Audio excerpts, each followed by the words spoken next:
To the Gleeful Meeple, a board game community that's your community too, no matter where you are. In this episode, we look at the history of one of the giants in our industry, Parker Brothers. We try to see what we can't see in this week's game of the show, Hanabi. And you, the Gleeples, get to play along as the hosts get put in the hot seat with this week's game challenge. I like fireworks displays. Boom. I know that song. What's that?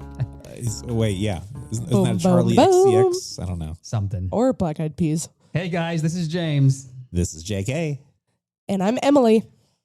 And we're down one host today, folks. Yep, we had to put Dwayne down. Whoa. We're just whoa, down. whoa. We're down. JK. no, JK. We're not put him down. Crossed wires. We got to work on our communication. Okay. I got to read the text more carefully then. But 3/4 or 4 hosts, it doesn't change the fact that there's a riddle to be had. Yay. Riddle. I tested this one out on Emily, wife Emily, and she thinks it might be one of my best ever. Oh. So we'll see if you guys agree. I'm going to guess wingspan. Yeah, it must be wingspan. Oh my God, I can't bear to listen. I wouldn't have thought of that with what you were given.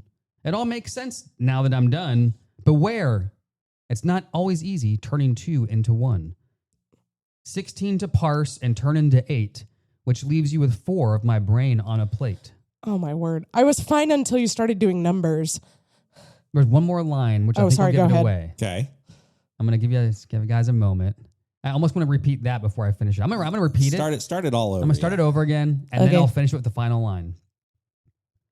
Oh my God, I can't bear to listen.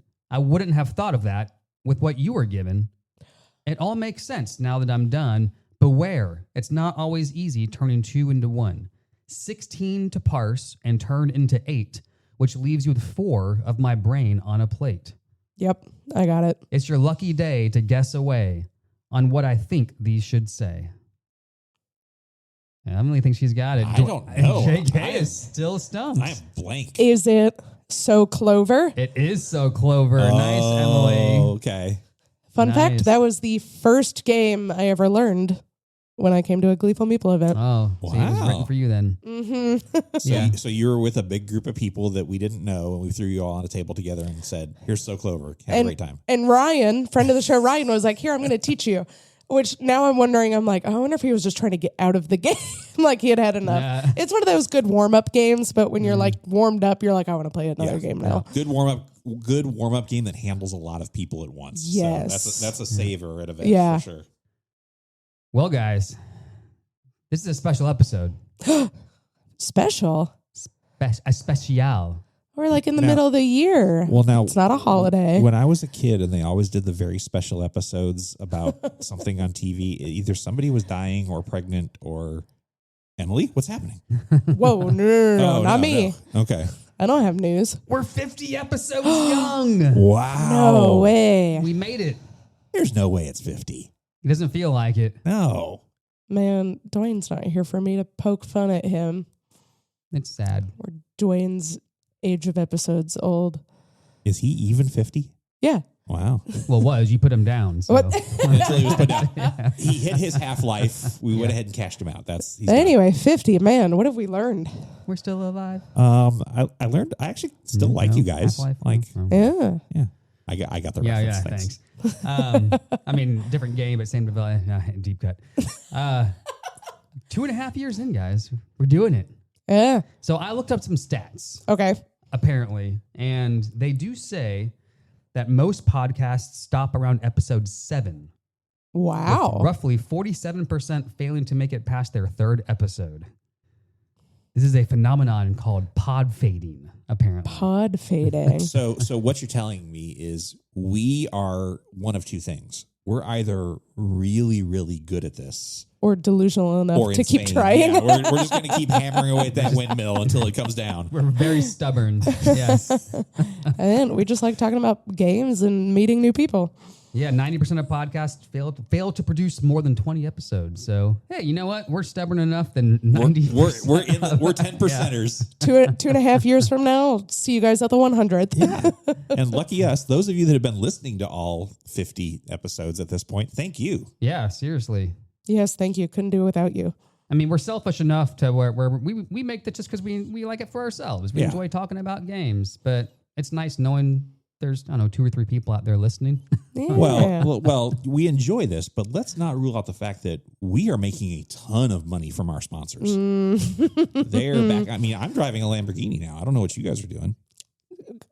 When was the last time you went to the... you mean? That's hysterical, first of all. When was the last time you went to the eye doctor, JK?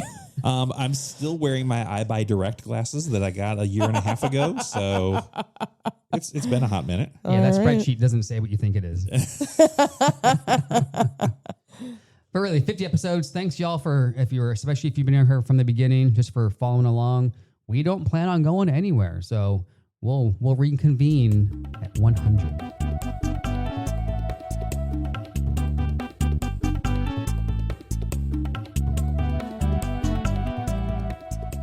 All right, listeners, if you've been around for a while, as we just mentioned, you've already heard us do a couple deep dive profiles on a couple gaming companies. We did Days of Wonder in season 1. We did Stonemaier Games in season 2. So we decided for season 3, let's pick another really cutting edge gaming group that's putting out amazing craft games. Right, guys? That's what we decided. Amazing craft. That's what I thought. Modern. Hobby games. No, let's go in a different direction. Let's talk about one of the granddaddies of the gaming industry, Parker Brothers. Granddaddy Brothers. Ooh. Emily, I have a question for you. Uh-oh. How old do you think Parker Brothers is? Are they around the same time as Milton Bradley? Because my guess was the 30s. You'll have to wait for the Milton Bradley episode to learn that. Okay, you're right. I was going to guess the 30s. You're gonna 1930s. 1930s. Yeah. Okay. James, did you look this up? Do you have any idea? I do. So I can't answer. Okay, so Emily, the company was founded by it's going to be like... by George Swinnerton Parker I just feel like I'm going to be so wrong. in 1883. Okay, so I'm like a generation off. Yeah, that's all. Yeah. So George was a big fan of games, and there were some existing board games in that time, but he felt like games should be played for enjoyment and not be used to emphasize morals or values, which was one of the big tenets with games in that day. He came out with his first game, which was called Banking, in 1883. He was 16 years old when he came out with this FOMO, game. guys. A game called Banking. Yeah. Okay, hold on. You Hold said yourself. you said the games were for enjoyment? He wanted games for enjoyment. So a lot of the games were kind of like, you know, Made a game called Banking. right, Yeah. right. I think there were like some church-based games or games to kind of keep you on the Sure. straight and narrow. Games weren't done for fun. He made this game. Everyone's fun is different. He made the game Banking, which was a card game, and it used 160 cards, which either foretold your failure or success. It was so popular amongst family and friends. Wait, isn't that just fortune telling? I was about to say. You know? What were the size Could of these be, cards? could be. Were they the original tarot cards? The game was so popular that his brother Charles Parker decided, he should publish it. Let's get together. Let's figure out how we do this. They approached 2 different Boston publishers with the idea. They were unsuccessful. Not discouraged, they went ahead and spent $40 of their own money to make 500 copies of the game. Wow. They eventually sold all but 12 copies, turning a net profit of $100. Oh. Hey, I mean, what is that in today's? I don't know. currency? I'm afraid to look. So between George and Charles, they combined. They decided to start the George S. Parker Company in Salem, Massachusetts, which would eventually become Parker Brothers. They continued to produce some small games before having their first hit in 1906. Okay. So they became $100 is approximately $3,269 today. Okay. they became popular in the century that I guessed. So I'm taking half credit for that. Okay. Because then I'm only 30 years off, and that sounds a lot better than, what was it, 50? Yeah. 50 years off. Yeah. So I was kind of surprised when I read the name of their first successful game because I actually do have this. I think it's sitting in my closet upstairs. I don't know that I've ever played it. Do either of you want to take a shot at what their first successful game was? Is it Scrabble? It is not Scrabble. That's a good guess, though.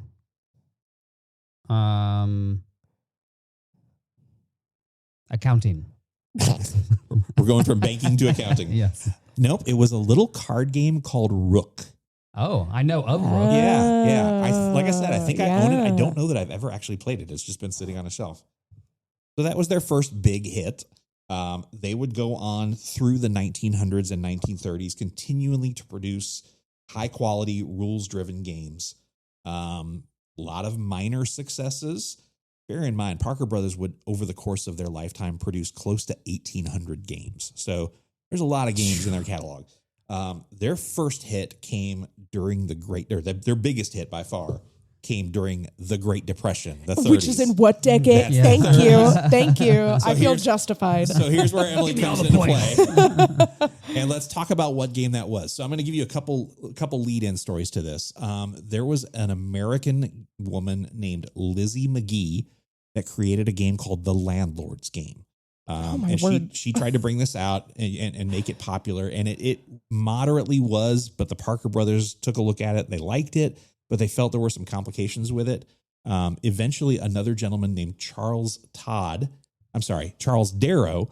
Darrow really kind of fell in love with The Landlord's Game and kind of made a mimicky version of this. Is this where we get Monopoly? This is where we get Monopoly, yeah. Uh, Monopoly was such a big hit that Parker Brothers contacted Darrow and they bought the rights to it in 1935. So Monopoly, of course, has gone on to become one of the best-selling board games in history. It helped Parker Brothers not only survive, but also thrive in the Great Depression because despite I'm nobody sure. having any money, they were buying a game about making money. Seems very counterproductive. I don't know. And Monopoly, we've crapped on Monopoly in past episodes. We're not fans here, but it did define what a modern economic strategy board game could be. So Monopoly, it wasn't just a hit. It's a cultural icon. It has symbolized capitalism, negotiation, competition. So many people play Monopoly. So I'm not a fan, but it definitely is the key game in Parker Brothers' repertoire. I'd be curious to look up how many different versions of Monopoly have ever been released. Oh, God. I can't imagine. I mean, it's got to be over 100. Now, are we counting just Monopoly or are we counting like Tennessee Vols-opoly, Nashville-opoly? That's what I'm saying. Like it's been mean- licensed for, I'm sure there's like a Wicked-opoly kind of deal. Yeah. They had so many like licensing deals. Yeah, including all of those. Yeah. It's maybe even multiple hundreds. I don't know. It's got to be a lot. Now, I'm not going to dive into all 1,800 games in Parker Brothers catalog. That would be a very, very long episode. So 1800, do you think like that's what Reiner Knizia's goal is? Oh, my God. Is to like catch up to Parker Brothers? Oh, my God. What's he at now? It's 700 something, 800 something. Only like 1,000 to go. Yeah, it's a lot. So let's kind of talk the post-war golden era for Parker Brothers. Their games started to lean more into diverse gameplay styles, some deductions, some strategy, some luck, and social interaction. Some of the highlights from that era include Sorry. Hey. I actually like Sorry. That was a fun game when I was a kid. Yeah, yep. Another game that we've kind of bagged on a little bit. We've seen it at some of our events. We've actually had an event that was entirely themed around this game, Risk. Mm-hmm. Oh, yeah. Risk is a big heavy hitter. It's funny. I had that in my closet growing up, and it was always either that or Stratego, and we always played Stratego was- Stratego. Yeah. Which might not be a Parker Brothers. I don't know if it is or not, but it was always between those two. I may have But only for played dudes Risk on a map games. once in my life, I think. Yeah. But there is a Lord of the Rings Risk, which I've always wanted to play, Okay. and I never had a chance to. So that's still on my list. So one here that's considered a Parker Brothers game success from the post-war era. And I looked at this and I went, is that really a game? I don't know. Ouija. Yeah. Is it a game? It's an experience. Yeah. Technically, it's a game. It's a game board. And it's like, I'm sure there was some like classification to try to like get it more, I think, accessible for a market. And so it's like culturally, it's not. But I think like economically it would be classified, like merchandise wise. That's my theory. That's my opinion or thinking of it. I just don't know that I'd call it a game. There's no winning. What's the objective? Yeah. Well, I mean, Contact the dead. That's the objective. Because that's kind of like the original cooperative game. Sorry. like role playing games. It's like, there's usually combats. There's usually like a mission to win or whatever. But like, there are days where it's like you didn't win anything. You just did a role playing experience. Yeah. That's how I think of it. A role playing experience, not a role playing game. It's a game. It has rules. So probably one of the bigger games for them through this era was also a game that they purchased from a designer in the UK. It does still exist as a UK game. It's under a slightly different title there. Do you guys want to throw out a guess on this one? Is that Clue? That is Clue or Cluedo, as it's known in the UK. And that's that makes so much more sense. Because I remember seeing Cluedo somewhere and I'm like, where the heck did that name come from? But that makes sense if it's UK. Yep. It's a forged Clue. It's the aftermarket fake one. And then once we get out of the 60s, we're calling this the corporate era and the expansion era. In 1968, Parker Brothers stopped being a family-owned company. So from 1883 to 1968, the Parker Brothers family at least did own it, even if it wasn't George himself. It was acquired by another company. You guys want to throw out any guesses into who bought Parker Brothers in 1968? Oh, I think I already know the answer to this one. Me too. But there's only, in that time, there were only one or two other. Does it start with an H? It does not. Oh, never mind. I don't know this. Oh, yeah. I was going to guess Hasbro. Oh, yeah. Was it not Hasbro? Is this Milton Bradley? It was General Mills, the food company. Really? Yeah. In 1968? Yeah. I imagine that their business portfolio must have just been strong enough that it intrigued General Mills. I feel like General Mills shows up when I least expect it. Yeah, General Mills has a fascinating history that we won't go into on this show. Well, I wonder if at that time, if they were doing cereals at that point in time, right? So, and some of the boxes have games on the back and stuff. So maybe there was some. There is some overlap there. Partnership already there, or maybe, or they had games on their mind because they, on the back of boxes. Because they were trying to. Stuff. Yeah. I don't know if they do anymore, but I remember that being a thing growing up. Sometimes on the back of cereal boxes, there'd be games. So like marketing to kids. Maybe it was just somewhere on their radar. So this triggered a couple things. It led into a new product from Parker Brothers called Nerf. Oh. Really? Yeah. And they also started dabbling in electronic games, video game adaptations. So they do like a board game version of Frogger or Q*bert or something like that. Other notable games from this era, there's one that I've never heard of. This game called Probe. I had never heard of that either. Don't know Probe. Another We're one. not old enough yet, JK. I guess, yeah. Another one called Aggravation. I think I've heard of Aggravation, but I don't know that I've ever played.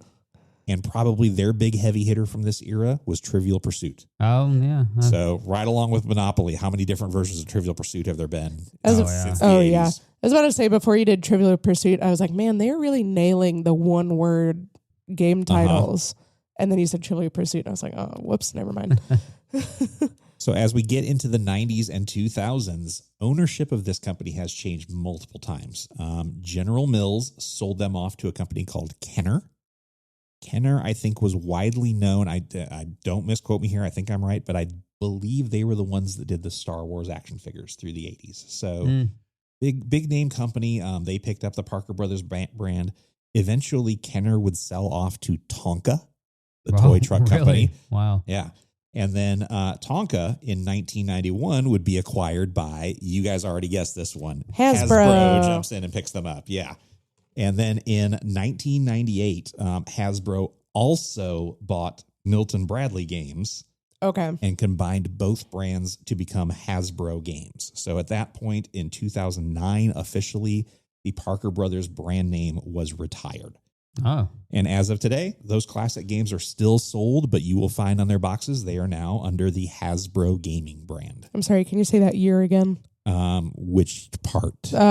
Parker Brothers, no longer known as Parker Brothers. In 2009. 2009? Yeah. Okay. So Parker Brothers, Milton Bradley, and Hasbro are all the same company, all under Hasbro. Yeah. Essentially, yeah. when you look at Parker Brothers' legacy and influence, they were definitely the company that kind of standardized modern board game publishing. They popularized strategy and social gameplay.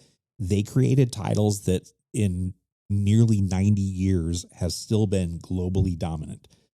Parker Brothers didn't just publish games. They defined what a board game could be. Whether it's from educational roots or mass market hits, they helped transform gaming into a central part of modern culture. We would not have this podcast without Parker Brothers, and that's weird to say. Yeah, that's what like it made me think of like our pantheon of games.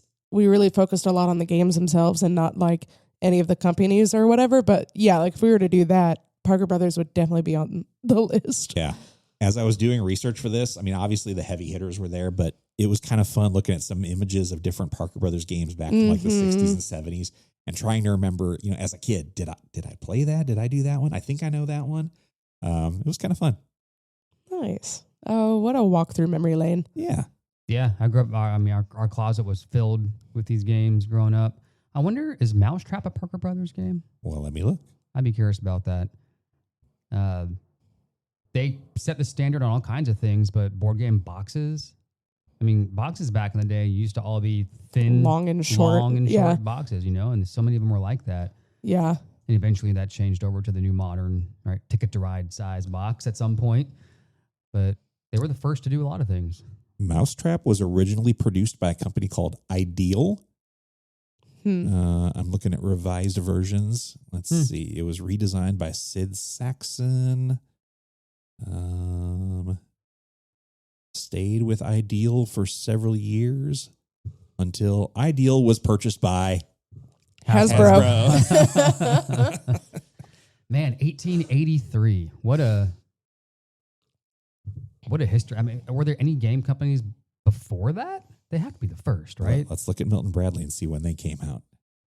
Yes, I know it's not a Milton Bradley episode, but I mean, it's like you can't you can't talk about early gaming without like those three, I feel like. Milton Bradley was founded in 1860. So just ahead of Parker Brothers. Yeah. Well, all right. Well, that's for another episode, I guess. Holy cow. Stay tuned for season 4 or 5. Yeah, right. No kidding. Wow. Well, thanks for taking us down that path, JK. It's cool to listen back on that. Absolutely. Yeah. Thank you.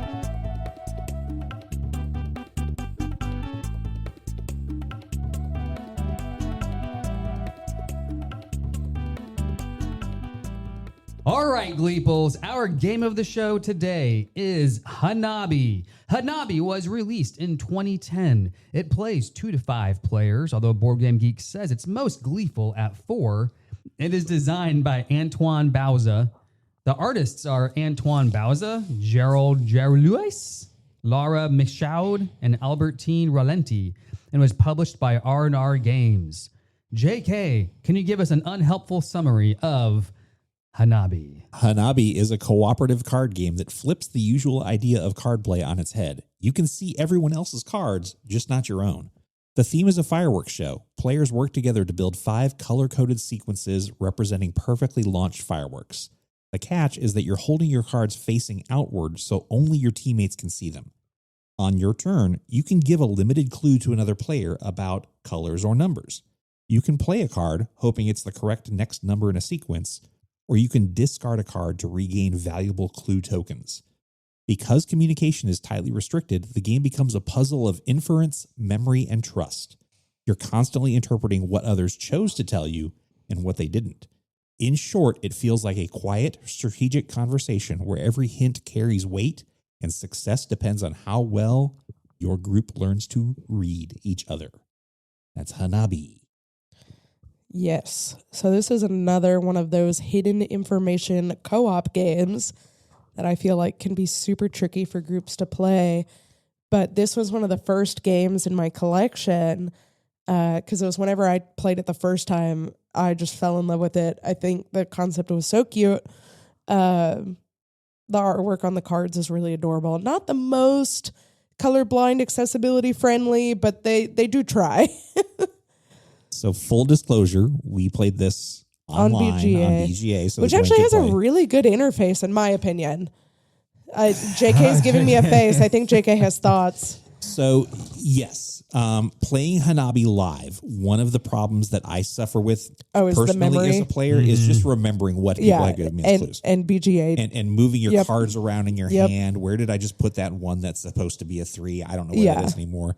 The BGA implementation holds those clues about your cards right on the card, makes it really, really easy to discern. Yes. That part I liked. Yes. The part I didn't like is I feel that so much of this game Body language. Yes. Yeah. Yeah. And there were moments where I would look at the board and we needed a red 3 to be played next. Yeah. James has the red 3. Yeah.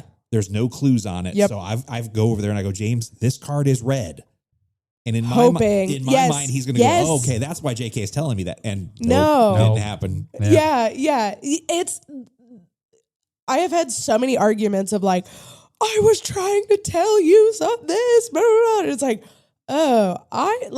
it's, that's what, like, I played this game with some friends before this recording, like a week or two ago, and played it with my boyfriend and his friends. And where I feel like Sky Team, he and I are really good, really in sync. Like, now, what did you mean when you said this? Blah, blah, blah. Like, really good communication. Hanabi was like the exact opposite. But it's like, it's the same, like, why didn't you tell me blah, blah, blah? Right, I was trying to blah, blah, blah. Like, I think this is one of those games that at first play, I think Sky Team is easier on your first and second play to have that mind reading experience. Yes. Just because of how the mechanics are also helping to inform you. Yeah. There's more to go off of. Whereas Hanabi's this is one of those just games. numbers and colors. Yeah. And so you can do that, but I think you have to play it with the same group. I mean, 10 times maybe, but it's one of those games where you get into that flow state of unspoken communication because of things you've done in previous games.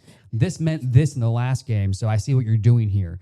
But it's really hard to do that on the first 1, 2, even maybe 3 plays. You got to get some plays in. And that's a part I love about those types of co-op games, because that's what, like, the game plays of the gang that I've really enjoyed is when someone takes the time to, like, explain how their brain was working and how they came to the statistics and the probability and what gave them the chip and whatever. And that's what I really enjoy about, like, Hanabi and Sky Team too, because I've had those, like, kind of conversations after the game.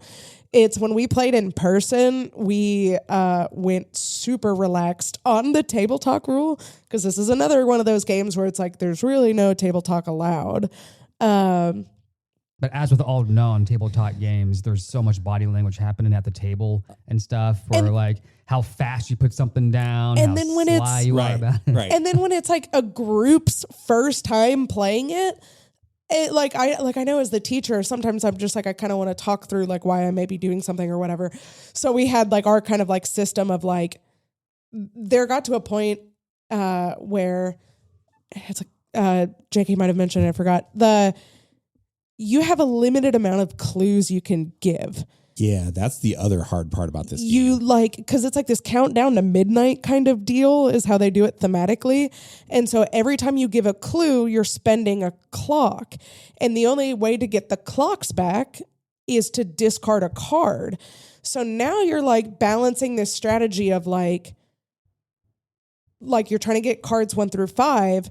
There's like 3 1s, 2 2s, 2 3s, 2 4s. There's only 1 5, right? And 1 5. So the minute someone discards a 5, that's it. Game is over. Yeah. And bear in mind, you don't know what you have. So discarding a card, you could be discarding a 5 and not realize what you're doing. So And that's what, when we played like in person, we gave the general advice of like, hey, if it's been like 3 rounds and no one has given you any clues on your cards, discard your oldest card. Because it's basically the group is telling you, we can do without your card. We can't help you with this. Or your card's just like not helpful right now. That's what, like, we had such a hard time in our live game because it was like all of the 5s came out stupid early.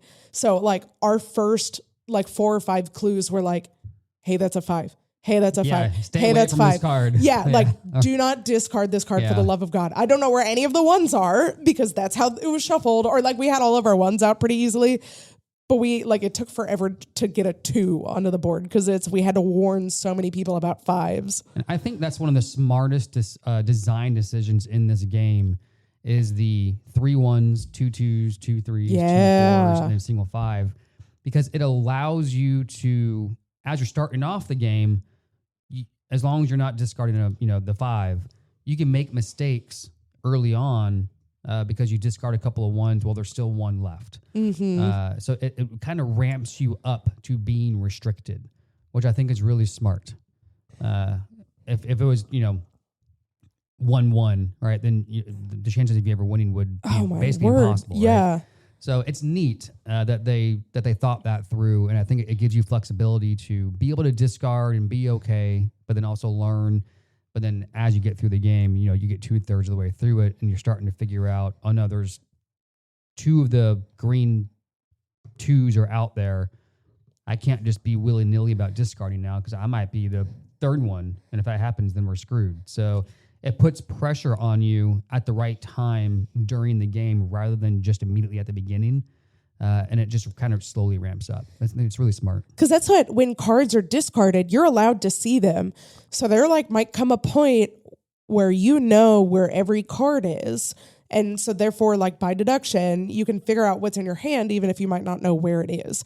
And that can get to a really exciting phase of the game. And I love the decision space that Hanabi you know into.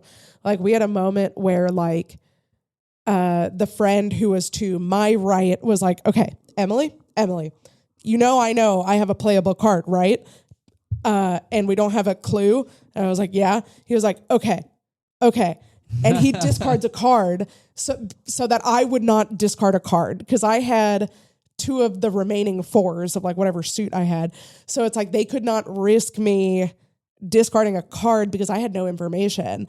And so that was his way of being making sure the next person knew how to do a turn. And that can be a super interesting headspace to be in. Yeah, I think that level of nuance in play is what I was getting to earlier. We're that doesn't happen on the first play. No, not at all. No. Not at all. You got to get a few under your belt. And I don't think I play Hanabi enough to be that knowledgeable on it. I dive in every now and then and go, wow, this game is still hard. Yeah, which is thankful that it's on the shorter side where it's I think in the rule book it says you still play until you fail. So even if you play the 5, you still technically finish out the game. But I'm if it's done, it's done. Just reset. Try again. Do your debrief and try again. So in person, you can get 3 or 4 games in pretty quickly. And I feel that's the way to play it. Don't play just one game and finish it. Play it a couple times in a row. And this is a game where there is certainly a winning element. If you get all 5 stacks, 1 through 5, great. Mm-hmm. But there's also points for how well you did. Kind of gives you a tiered system. Because you get 4 chances, 4 strikes, you're out. And so that's what I'm double checking our BGA playthrough. And it was JK plays red 4 and misfires. Game over. 3 misfires. Horrible. Booed by the crowd. We did not put on a good fireworks show. No. But I think it's that headspace that can be created after multiple plays that has allowed this game to stick around for 26 years now. No, 16. Yeah. Sorry. I don't know. 16. It came out in 2010. So 16 years. And this little card game is still popular, still gets sold, still played. I think there's different versions of it now. I think there's a Dominoes version where it's the same game, but it's tiles instead of cards. And it's just still popular. I still see it out at our game night sometimes. Black Powder expansion, Master Artisan expansion. Oh my God. Yeah. What do they do? Add more colors? I have no idea. There is, so if the 5 suits were too easy for you, you can add in the rainbow suit and talk about challenging, trying to manage 6 suits. I've never reached a point where the 5 suits are too easy for me. But it's great though. I mean, there aren't many card games like this that stick around and stay popular because so many of them come out, and I still see this one around. It's changed forms over the years and how it's sold, like the actual packaging and stuff. But if you see it, ask to play it. It's still unique. Of all the games where it's kind of that cooperative hidden information kind of thing, this one is still carves its own spot out. Because Dwayne is 6 feet underground right now, we don't have an idea of how he would have rated this game. But how does this fall for you guys on our keep it to play or trade it away meter? I think you can guess what I'm about to say, but it's a keep it to play for me. Sure, it is in my collection, and I plan to keep it there. My siblings and I love it. For me, I actually did own this game. I no longer do, so Sad. It legitimately was a trade it away. I think if I played it more regularly, Yeah. I would probably enjoy it more. But on the few times I did play it, it just felt like it was punishment.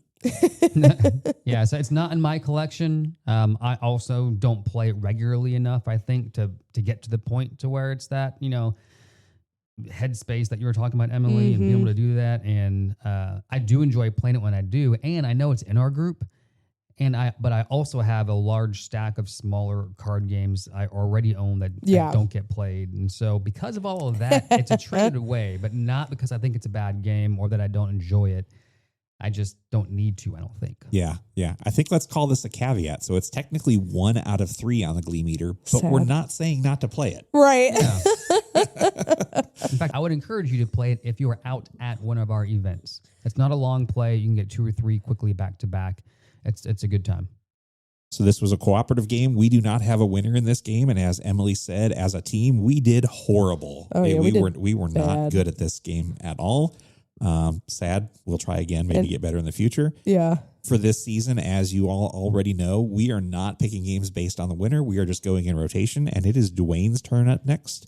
We'll dig him out of the ground and let him pick to play Puerto Rico on our next episode. Woo woo. Zombie Puerto Rico. Zombie Puerto Rico for Dwayne. There we go.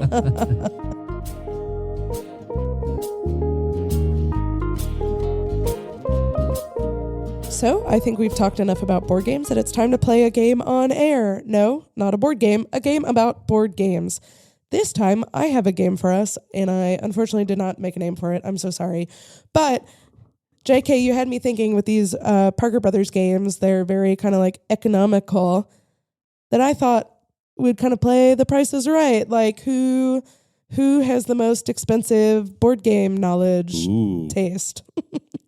So basically, what's going to happen is I'm going to name a mechanism, and JK and James are each going to think of a game that includes that mechanism, and whoever can tell me the more expensive game will win the point. Okay.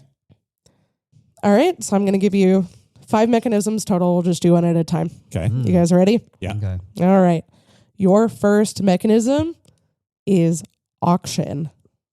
Auction. Most expensive auction game. A game that has an auction mechanism.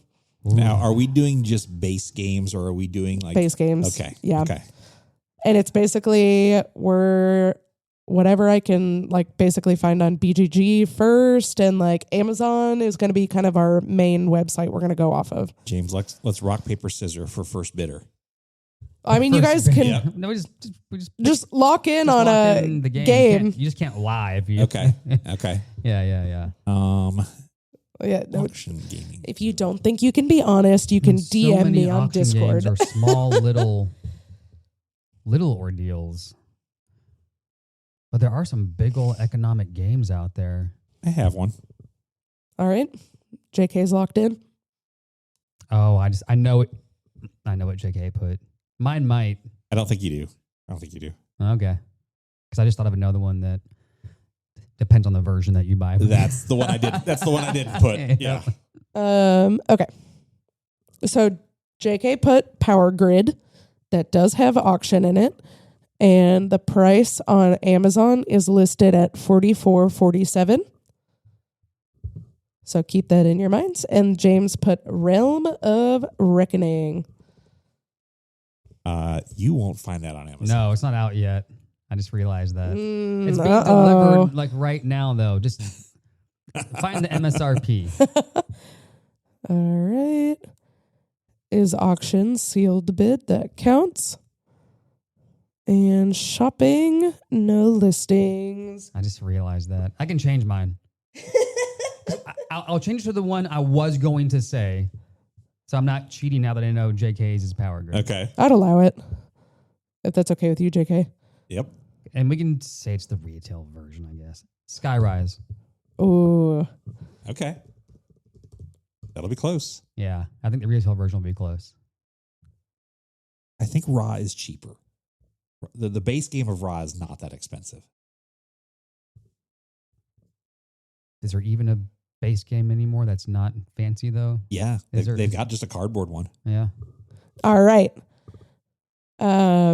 Okay, so James has submitted Skyrise. It does have auctioning in it.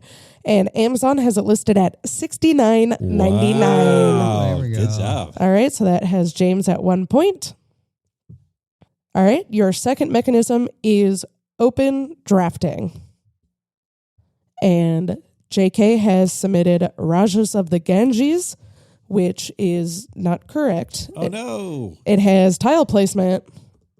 And tile purchasing, Correct. but it's But not not drafting. Drafting. Yeah. Correct. That went through my head. It's funny. That is exactly one of the ones I thought of. I was like, I don't think that's quite drafting. Okay. And so then kind of by default, James did put in a valid guess. He put Cascadia, which on Amazon is at $31.99.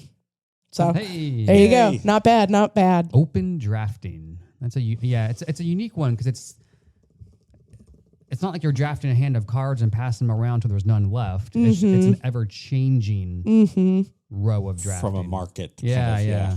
Market drafting, open drafting. It's weird. All right. All right. I gotta start staging a comeback here. I'm in trouble. All right. You got 3 chances. Your next one is hidden movement. Oh wow. There's some options. There are some options. They're all in very similar price ranges, Yeah. though. I feel like. that Like 3 jumped into my head. It's just a question of which one do I want to put because it's the most expensive.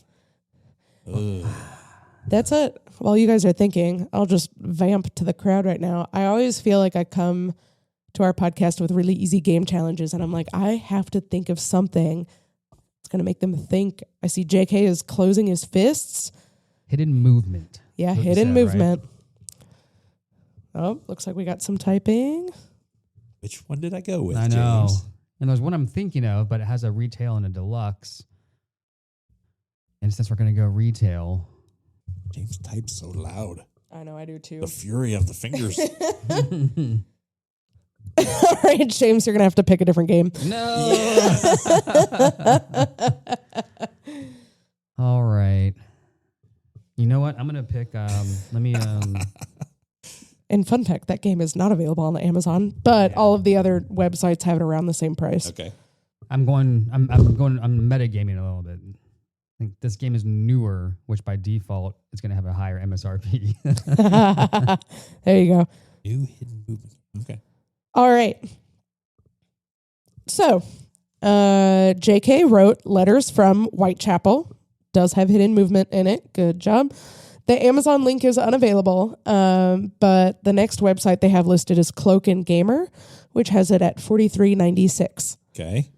Okay. James submitted Beast, which does have hidden movement, and the Amazon link has it at $51.96. James just goes after the high price games. I think it is.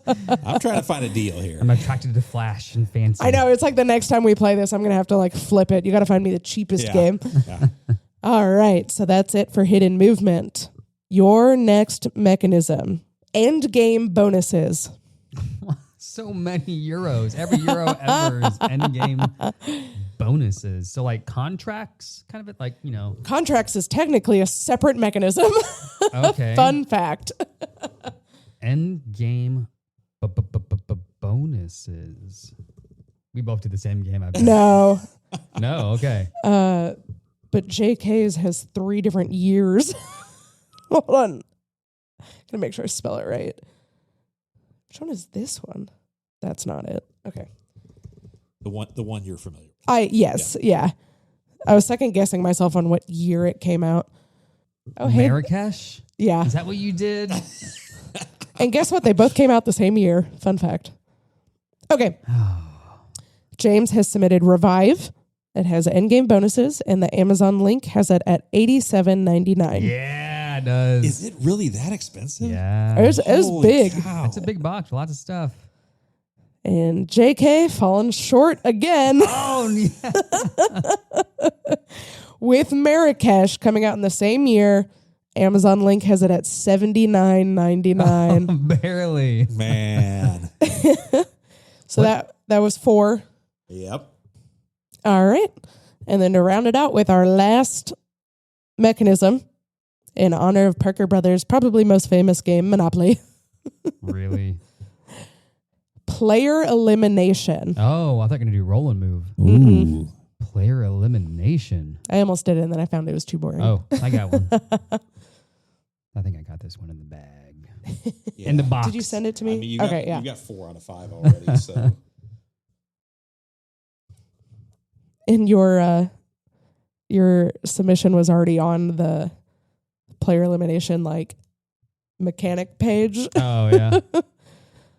as an example. So I already you got to swing hard, JK, I'm curious what for any of your dignity. all or nothing. Yeah. And for 5 points. I would wager this game all or nothing. I doubt you can come up with one that will beat my game.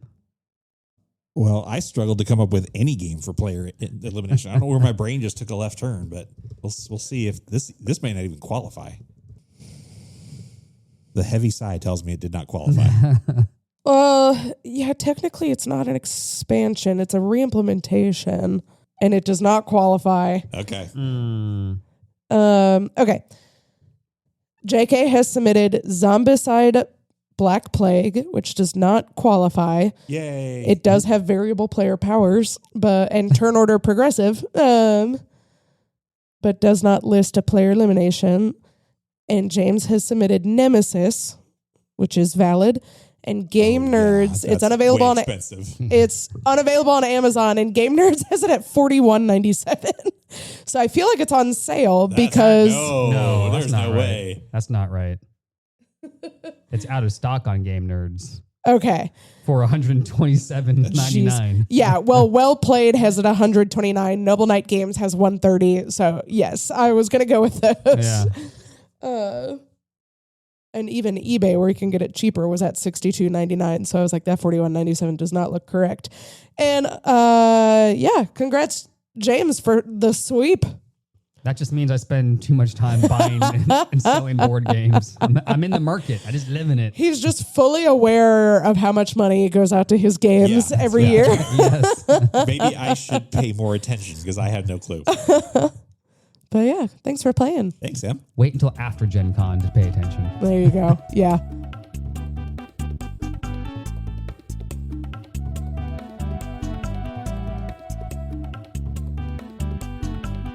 All right, folks, that's going to do it for this episode. We will be back soon, and we'll actually dig up Dwayne and have him on the next episode as well.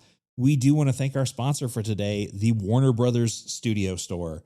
Warner Brothers Studios, celebrating every story, whether you want the latest in Batman, Looney Tunes, or whatever Warner Brothers IP gear you are interested in, they have it available. Check it out. And for us today, that's all, folks. Email us at pod@gleefulmeeple.com or find us on Instagram at @gleefulmeeplepod. Thanks for listening, folks. See you soon. Bye. Bye.